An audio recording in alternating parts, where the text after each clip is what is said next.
Good morning. Welcome to Humanity Meets Business, Business Therapy with Christine Salvo. Today I have a wonderful guest, Dr. Alan Weisser. He and his group at New Options, Inc., a pain management practice, has an extensive background in working with the psychological problems people face when they are living with complex and chronic pain problems. Working at New Options, Inc., he has participated in multi-disciplinary teams that has forged successful collaborations between patients, claim managers, medical practices, and agencies. By focusing on collaborative and realistic goals and practices within a coherent clinical model, his practice has provided support that empowered chronic pain patients to transition from dysfunction and disability to empowerment and recovery. He looks forward to sharing concepts and techniques for working with people suffering with chronic pain and medical conditions. When he was 12 years old, he broke his neck in a diving accident in a local swimming pool. Though he nearly died, he developed an unshakable belief that he could and would recover. During this 2-year recovery, he came to understand that it was not just physical pain that affected him. The injury had caused a high level of emotional suffering, and self-confidence was severely shaken. His former approach to life, based on taking risks and challenging himself, seemed entirely out of reach. In reaction to this, he engaged in many growth-related activities, including becoming a trial lawyer and taking up martial arts, which eventually led to an emerging need for more profound change in his life. Back in New York City, with his life reimagined, he began his pursuit of a degree in clinical psychology. His studies led to working with the chronically mentally ill in a state mental hospital for many years. His work deepened his understanding that treating any kind of human pain required understanding and treating a person's whole life. To do that, you need to learn what is meaningful and inspiring to them. A move to Seattle in the late 1990s led Dr. Weisser to applying his evolved awareness, skills, and knowledge in dealing with chronic mental, emotional, and physical suffering. In 2002, he founded New Options in Seattle, where he has become a highly respected clinician, working with patients who suffer with chronic physical and emotional pain. He has developed a systemic way to help them discover their potential and their abilities and master chronic conditions. He published his book, New Possibilities, Unravelling the Mystery and Mastering Chronic Pain in 2001. So Alan, that was a lot, and wow, what an established, amazing person you are, but I'm gonna go ahead and hand it over so you can talk for a minute. So thanks for being on the show, and maybe you can kind of, add a little bit to what I just read here about your story of kind of going through your own pain process and how you've used your own personal experience to help others. And thank you for going through that really long introduction. As I was listening to you, I realized I probably should edit it down a bit. What I've specialized in as a clinical psychologist in the last 20 years is helping people with chronic physical pain and disease. And before that, working with people who are chronically mentally ill, and 10 years of those in a state mental hospital in New York. But all of it relates back to my own early experiences. When I was 12, I was trying to do backflip on a diving board. I was interested in diving tricks, and I was very headstrong and comfortable taking risk. I found out, by the way, did you know when you do a backflip, you're supposed to dive out from the board, not straight up? I don't know how to swim. So I don't do a lot of backflips, but I imagine that would be true. Well, the problem was that I was headstrong. I figured I could figure it out for myself. So I hit the board. I broke my neck seriously. They took me to the hospital. Remember, I'm 15 years old. It's a long time ago. The doctor walks in, and you'll see the relevance to the rest of what we're talking about, and says, if you don't die and you're not paralyzed, you will be crippled for the rest of your life. Oh, wow. So imagine, and I spent the next year, several months in the hospital in a cast, and then literally on my back at home for over a year. Not allowed to get out of bed or even sit up. I assume things would be done differently today, but that's how they treated things then. But more importantly, nobody knew how I felt. I put on a happy face. I told jokes. Nobody had any idea that I was completely devastated. Any sense of being safe or taking risk or being headstrong crashed and burned. And I wasn't even completely aware of that until later on in my life. So I go through high school. I don't do sports. I'm not doing well in school at all. Considering I have 2 PhDs, I almost dropped out of high school. Wow. Until I ran into a chemistry teacher who insisted that I was smarter than I thought I was. And if you heard the conversation, you would have been laughing because he's basically saying, "You're smart," and I'm going, "No, I'm not." But he helped me to see that by working with me and getting me through chemistry with a decent grade. So by the time I got to college, I was really tired of feeling limited, and I decided that if I was going to have a problem in my life, I wanted it on my terms, which is when I signed up for judo and trampoline, just to make a point. Remember, I wasn't supposed to do anything involving impact. Right, yeah. Well, the good news is I've been in the martial arts over 50 years and my neck is fine. It could have gone the other way, but if you hear what I talk about next, you'll see where this is all formative. Always interested in human potential, always interested in what's possible. The martial arts are all about what's possible. As a child, I was interested in science fiction. That's also about possibilities, transformation, potential. Worked as a trial attorney for a long time and enjoyed the work, but always knew there was more to what I wanted to be doing.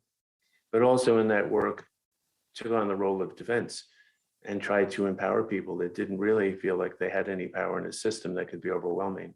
So if you look at my entire life course, there's always this pattern of wanting to challenge a sense of helplessness in people, a sense of powerlessness in people, and demonstrating across the environments that I've worked in that it's possible.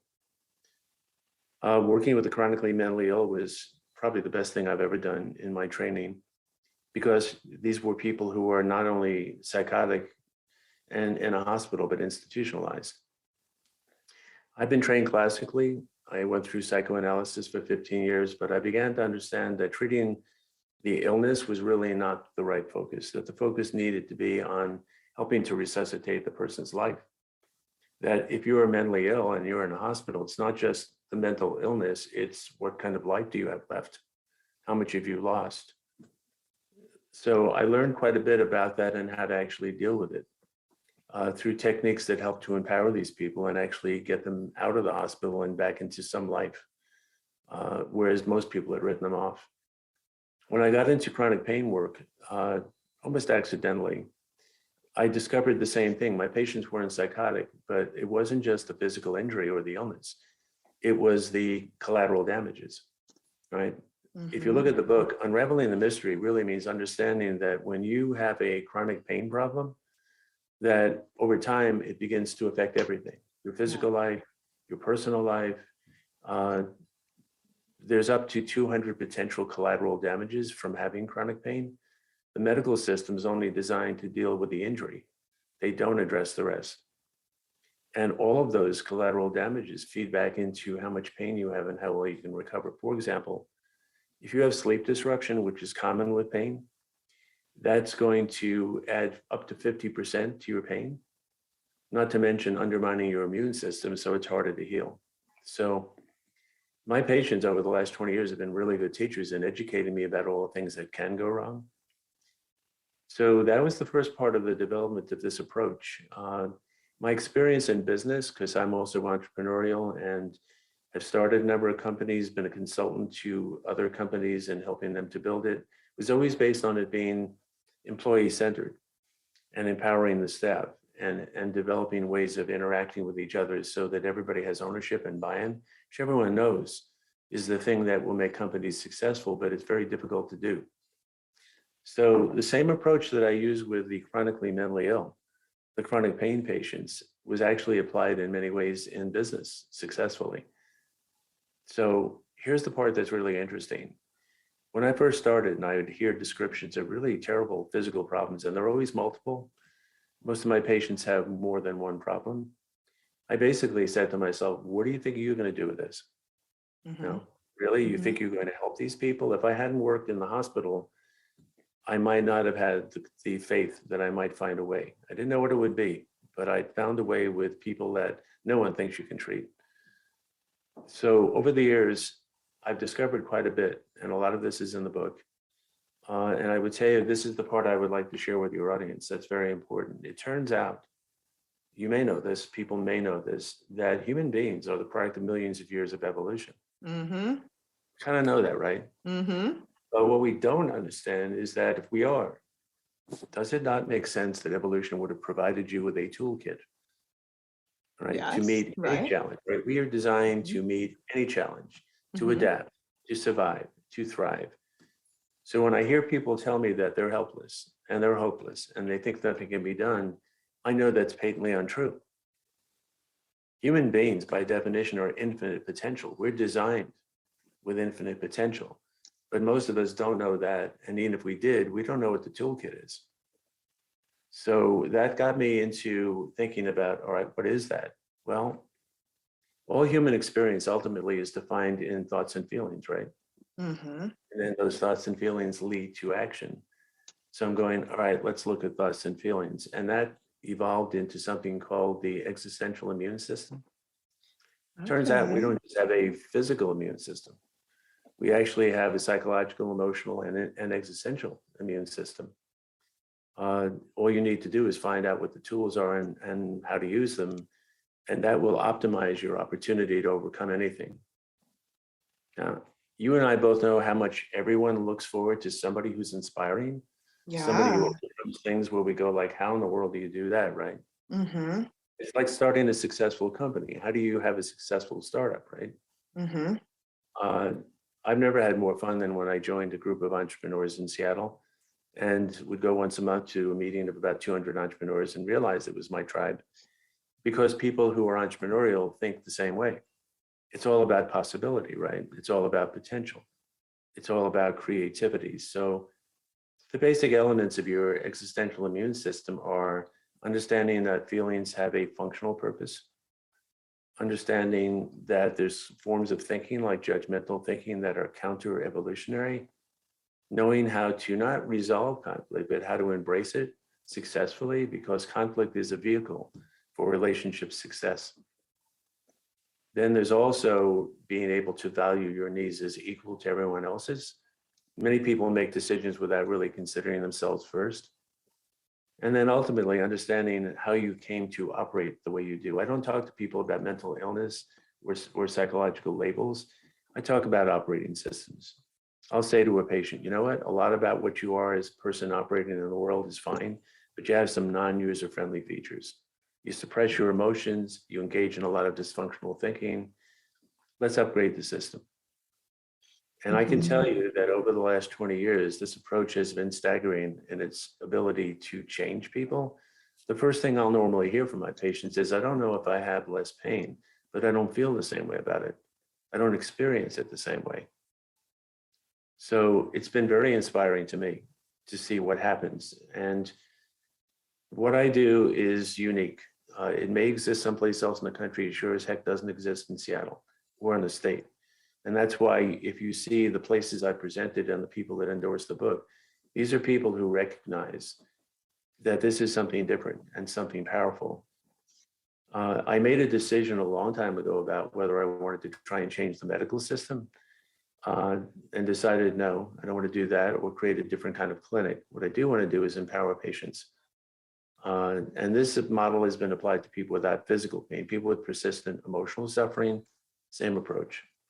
So that's what I'd like people to understand, that if you really understand what you're up against, if you can analyze your negative realities, if you can optimize the way you operate as a human being, it's possible to overcome anything. Yeah, that's like a mic drop right there.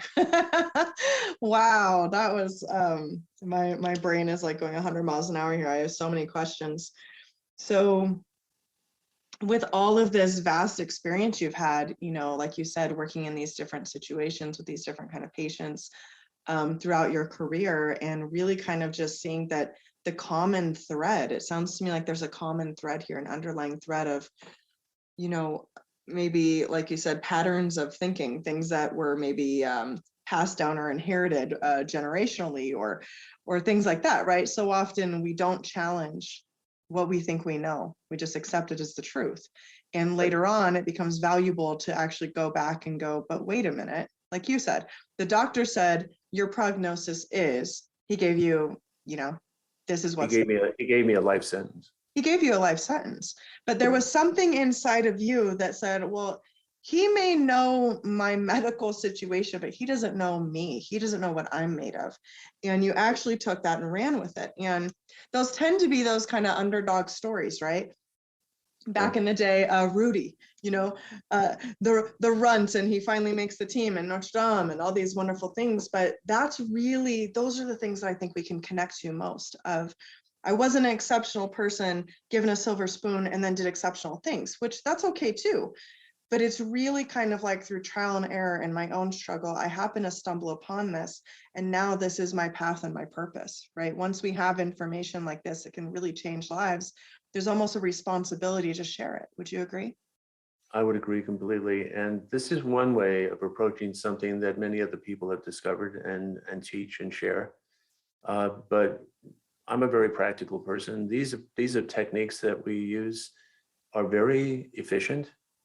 A person might obsess about something they're worried about for days or weeks or months. And I can tell you without it meaning to sound exaggerated, that give me 15 minutes to apply the techniques that I've developed, and they'll deal with that. That anxiety will be eliminated. Because if you don't know how to use these, then they will use you. I'd like you to elaborate and go a little bit deeper on why anxiety and anger are the most important human emotions, if you don't mind. So glad you asked. My favorite subject. Yay! Yeah. So what got me into this is that with chronic pain patients, they have so much anxiety and anger, even more so than the typical emotional patient. And I go like, is that all bad news? Is that all about suffering? Is there any value to this? And because of my way of thinking and my training philosophy, I go like, okay, this is what I've discovered. And I will stand my ground with anybody about this, even though I didn't learn this in graduate school. And even some of the literature, Buddhist literature, other evolved literature, doesn't necessarily get this right. So I'll take a bold position on this one. You think about this, right? If you're a well-designed human being, like any machine we have, you have to have warning systems, right? Mm-hmm. To let you know when there's a malfunction. Mm-hmm. So what do you think the warning system is to alert you to any threat to your needs? Just anxiety. Mm-hmm. Right? You'll never feel any level of anxiety unless needs are being threatened. Sure. Right? Because we are our needs. We have a mission as human beings to get our needs met all the time if we can. So it turns out anxiety is a warning system. So when you're feeling anxious, you don't want to go like, why am I anxious? You want to go, what needs are being threatened? It's a very different approach to this. And then, of course, it's good to know when I'm in the jungle and I run into a lion that I'm in danger. That's helpful. But I still need to do something, right? Mm-hmm. For that, you need the single most important human emotion, and that is anger. Okay. Anger is focus and energy to put the threat to rest. It's that first moment when you start getting charged up and focused. Anger is not yelling, screaming, and hitting. That is not anger. That is a mismanagement of anger. Anger is focus and energy to put the threat to rest. And anger is thought of as bad because people are mistaking the misuse of it for what it is. Right. So I literally got a t-shirt that says, I love anxiety and anger. Most people think I'm crazy, but if you understand what they're for and how to use them, you realize just how much power you have. Yes. You know how people always talk about, I don't know who I am? Mm-hmm. Here's the interesting part. If you want to use the technique for anxiety and anger, you have to get into your needs. Right? You are your needs. You explore what makes you anxious and angry, you will find out exactly who you are.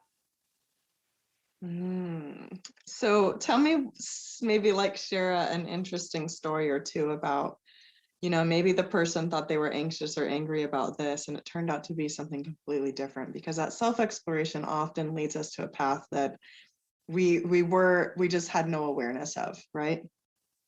Yeah, I can give you a classic example that's really important. Remember I mentioned thinking can be a problem? Mm-hmm. So there's a number of non-evolutionary based thinking. Judgmental thinking, assumptions, rationalizations, magical thinking, right? Mm-hmm. Belief-based thoughts. You see what goes on in the world these days because people buy into certain beliefs, right? Right. Those forms of thinking are not evolutionary based. They're not productive. So if you're feeling anxious, but your belief system says that if you're not perfect, or you're not achieving at a high level, or you're not being approved of, then your self-esteem is at risk. And if I'm working with somebody that's having that problem, I will clarify for them that actually your self-esteem has nothing to do with who you are. So you might not be happy about a situation, but you don't need to be experiencing that level of threat because your self-esteem is not involved. A threat to self-esteem is the existential equivalent of facing a bear in the woods. That's a typical problem. That's one of the first things I look at. Do people have any non-evolutionary based thinking if they're suppressing their emotions, right? Mm-hmm. Have you known people that have a hard time connecting to anxiety and anger? Mm-hmm. They tend to suppress it or eliminate it. Yeah. I notice in my own practice for females, very disconnected to anger, majority.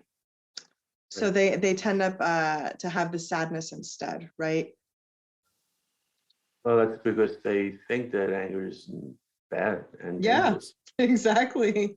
but it is. It's your warrior. It's powerful. But consider the difference between lightning and electricity. The difference is if you channel these emotions properly, they will serve you well. If you don't, you might as well be a lion's tamer with no technique and no chair and no whip. And good luck with that. We have these forces within us for a good reason. They are powerful because they need to be. But somehow you and I, we didn't get educated about this. I don't know about you, but nobody taught me about this No, growing up. gosh, no. And it's very tragic because that undermines optimization as a person. You try and deal with COVID is a great example, right? Whose coping system was designed to deal with COVID, right? Pretty much nobody. On the other hand, the people that I see thriving are the ones who understand that, okay, just another challenge. Yeah, it's a life-shaking challenge, but so is chronic pain, right? So is chronic mental illness. The real question is, can you reinvent yourself? Can you find another way to be you? You never lose who you really are, no matter what happens to you, unless you decide that you're conditional. But nobody's conditional. Who you are is a work in progress. It's a creation. You don't like who you are, change it. And then we go back and we circle back to identity. And, Alan, something I often see, and I'll ask people that are dealing with chronic illness and chronic pain and or mental illness is this part of your identity? Have you become so entwined with this that if it changed, you really, you would cling to it. You would rather have it because it gives you a sense of self than not have it and have that feeling of kind of being in the vast void. And I'm so curious how you approach that. I definitely know you've seen it. I know you've seen it. Oh, it's completely typical. There's a couple of angles on this one. To begin with, a lot of that identification is not created by the person. It's created by the treatment environment. The treatment environment tends to treat you like a diagnosis. So they contribute a lot to it. They tend to disempower patients more often than not by intent, but by the way they practice. So they're contributing to that. I don't think most people want to buy into thinking of themselves as a diagnosis or an illness or an injury. As a matter of fact, most people are incredibly conflicted about it, but they tend to think that that defines them. But if you understand that the only thing that defines you is infinite potential, if you feel like you cannot be who you are, you're missing the point. Right? Who you are is not determined by what you can and cannot do. And how many different ways is there to live a life and feel inspired and productive? From an evolutionary point of view, think about it. What are we, one-trick ponies? If we can't live a life a certain way, we have no life. I love that, right? You know what I'm saying? So I address people with a lot of these challenges. There's a logic to a lot of this. You can probably hear it. I actually had a patient recently who asked me to please stop being logical. I said, I really can't help myself. There is a truth about human beings that we understand, but so few of us know how to use it, how to get to it, how to embrace it. So what happens with my patients, and that's why you see in the title of my book, it's not managing chronic pain. I will never use that word again. I won't use the word chronic anymore either. It's persistent. Love it. Chronic sounds too Okay. much like the sentence, right? Mm-hmm. No, it's mastery. What does mastery mean? From my point of view, it means I'm running the show, not the pain, right? I'm not an illness. I'm not a mental patient. I'm not a chronic pain patient. I'm a person with a problem. Yes. And most patients need to hear that. The real problem is patients are not being inspired to understand how much power they have, to understand their role. What doctor is ever, I don't know if you've had the experience, what doctor tells patients, here's your job description, because they have one. Yes. And why? Because they know more about their situation than any doctor will ever know. Yes. Their day-to-day experience, the patterns in their life. I educate people, there's 2 chapters on how to be more empowered in the treatment environment, because patients don't know they have a job description. They don't know how to use their own experience to help empower their recovery. Yes. Oh, yes, yes, yes, yes, yes. I really hope that what you're saying is the future of medical care, is the future of mental health care. You know, unfortunately, the 2 worlds are isolated so often, and they don't really work together, and they treat like the head and the body are cut off and not connected, and don't talk to each other, right? But I believe that we're an organic organism that is highly, highly, highly intelligent. that, like you said, everything has a purpose and it's working a certain way. And I also tend to have the belief that everything serves. So once you can get to that foundation, once you can get to that core piece, which it sounds like you have a really extensive process and a way to do so, the healing can really begin to accelerate. That's right. And I tell people the 2 most important tools for healing are, number 1, inspiration, and number 2, connectivity. Any study you ever do of a person who's done something inspiring, it's because they're inspired. They have the passion, right? I look for what is meaningful with people. A lot of people haven't connected to it. And if I can help a person discover what they're really here for, what they're all about, which is not a specific something in terms of a job or an activity or a position in society, that's the beginning of the healing process. If I tell a person, if it turns out you're here to share what you've learned, or you're here to help other people, I want to tap into what inspires people, because that's what helps them to overcome. So inspiration and finding meaning in a person's life, helping them to connect to that, will allow them to transcend almost anything. Oh, I love it. This has been a very, enlightening conversation for me, and I'm hoping that my listeners are having the same experience of like, yes, wow, this is it right now. So, Dr. Allen, where can people find you? If someone's listening and they're like, I'm dealing with this, I need to know more. Give me this guy, I got to know more about what he's about, this book he wrote, whatever. Where can they find you? Yeah, the easiest way to do that is to go to our website, which is under New Options Inc. That's inc.com. There's a link there for the book, which is on Amazon. We're also going to be having some classes be put forward over the next month or so. We're trying to develop a community, because chronic pain patients do not have a support community. If they get together in groups, they don't have a technology like AA does to help them work together to help each other. Mm-hmm. This model, 2/3 of it is educational. So we're going to be bringing together people that know something about this approach and can work together without my help directly to empower each other the way AA does. So what we really want to do is get the word out and have people know about this and learn how much can be done. Because as you probably know, most people with chronic pain think it's kind of done. That's it. I'm over. Yeah. My life's over. Doesn't have to be that way. I don't know how many times I've seen people switch, and trust me, impossible situations where I'm going, really? But it's understanding that stress is not the event, it's in the person. It all depends on how you define your experience. So like all therapies, raising awareness changes perception. You change perception, you change thoughts and feelings. I tell people, if you don't discriminate between a negative or a positive experience, both of them present a challenge. If you think a negative experience is bad, you may reject it. Learn from anything that happens, whether you like it or not. Mm-hmm. There's the power. Mm-hmm. Yes. And on that note, this has been Humanity Meets Business, Business Therapy with Christine Salvo. I really hope you got a lot out of this. I mean, what an amazing episode. I know I'm going to be sharing this all the time with anyone that I come across. So thank you for listening. Have a wonderful day and take good care.